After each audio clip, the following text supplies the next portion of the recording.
problem is not access to education anymore.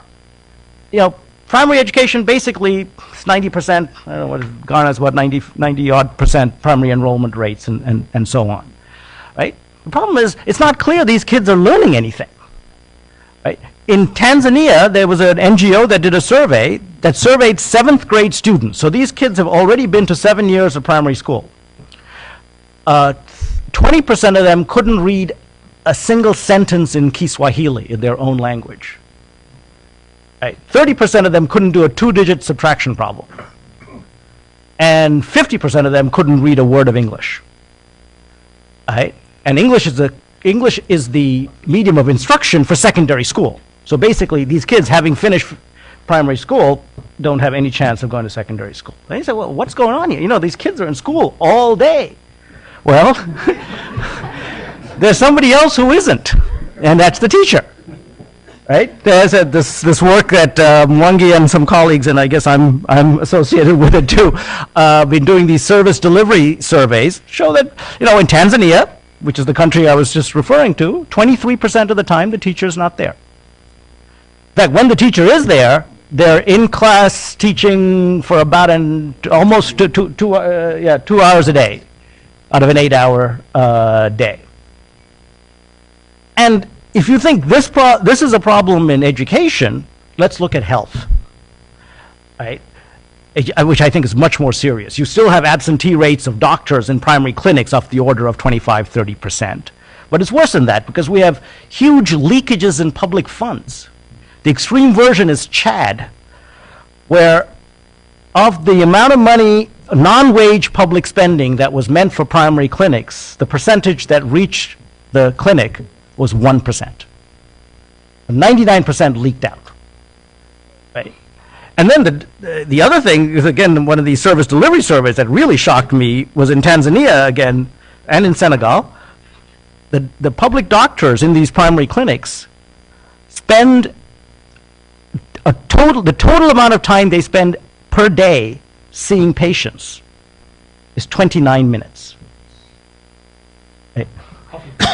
This is the thing. I keep asking, they're always talking about the shortage of doctors and the brain drain, and they're all sort of showing up here at GW Hospital and things like that. This is a shortage of patients. 29 minutes a day. So there's a deep governance problem here, and it's a political problem because these guys are very powerful.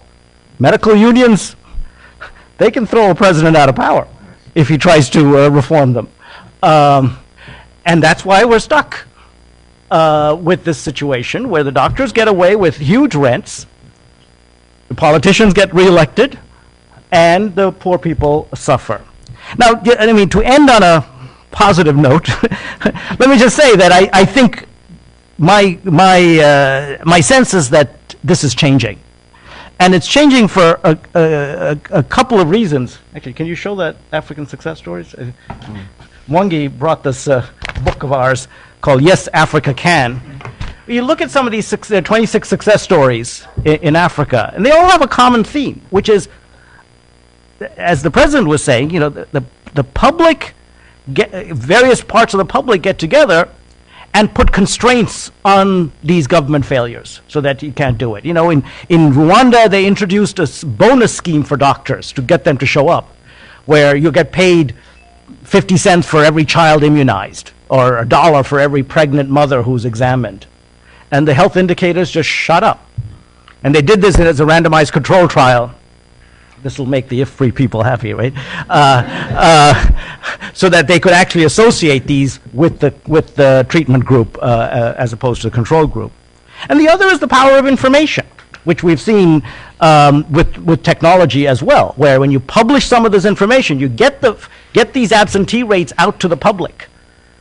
That begins to put some pressure on the local government. And then you begin to see some transformation. And the classic example was the Uganda Public Expenditure Tracking Survey, where they did a similar thing to the Chad example that I mentioned, where they looked at how much money meant for primary schools arrived at the school, and it was 13%. The Ugandan government actually did something interesting. They published that number in the newspaper, and they put it on the radio and the billboards. And then people started, when they found out that number, they started demanding to know how much was coming to their district. So the newspaper had to publish the amount of money coming to the district. When they found out how much money was coming to the district, they started asking the school principal, why is it, now I know how much money you're getting, why is it that my kid says there's no chalk in the classroom and no textbooks and no furniture and things like that? So the school then had to publish the budget of the school on the schoolroom door. To this day, you see the budget on there. And that number went from 13% to 90%. Right? The power of information in driving public policy. So let me just say that I'm optimistic, but I think there's some deep governance problems that we have to solve if we're going to get to structural transformation. Thank you. Thank you, Shankar. Listening to your talk, just full of cost.